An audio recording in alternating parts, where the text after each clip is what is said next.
এই হসপিটালের মধ্যে হঠাৎ করে একটি ছোট্ট পাথর আস্তে আস্তে করে নিচে নামতে থাকে, যেটি পড়া মাত্রই ভাঙতে ও বড় হতে শুরু করে, যা দেখে সেখানে থাকা একজন মহিলা ডাক্তার পুরোপুরি শকড হয়ে যায়। আর সেটিকে ভালোভাবে দেখার জন্য সে ধীরে ধীরে সেই পাথরটির সামনে এগিয়ে যায়, কিন্তু আচমকা সেটি ফেটে গিয়ে তার মধ্যে দিয়ে একটি অনেক বড় হীরা থাকতে দেখা যায়। ঠিক এরই মধ্যে সেই পাথরটির ভিতর থেকে একটি তীর বাইরে বেরিয়ে আসে, যেটি কিনা একটি এলিয়েনের ছিল। আর দেখতেই দেখতে সেখান থেকে এরকম অনেকগুলো ধারালো তীর বাইরে বেরিয়ে আসে আর সবার উপরে অ্যাটাক করতে থাকে।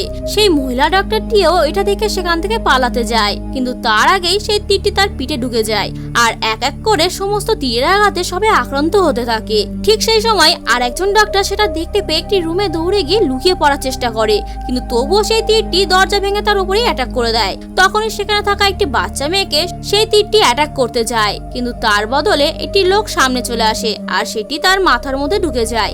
আসলে সেই তীরটির মাধ্যমে সমস্ত মানুষের শরীরে কিছু একটা ইনজেক্ট করা হয়, যার ফলে সমস্ত মানুষদের চোখ নিমেষের মধ্যে গোল্ডেন কালার হয়ে যায়।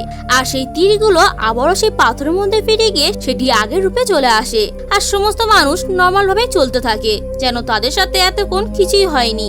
আর এই সবকিছুই সেই বাচ্চা মেয়েটি বাইরে বেরিয়ে দেখতে থাকে, যে কিনা একমাত্রই ছিল যে তীরের আঘাত থেকে বেঁচে গেছিল। তাহলে বন্ধুরা, এই মুভি এক্সপ্লেনটি আপনাদের কেমন লাগলো সেটি কমেন্ট বক্সে অবশ্যই জানাবেন। আর ভিডিওটি ভালো লাগলে একটি লাইক আর চ্যানেলটিকে সাবস্ক্রাইব করতে ভুলবেন না।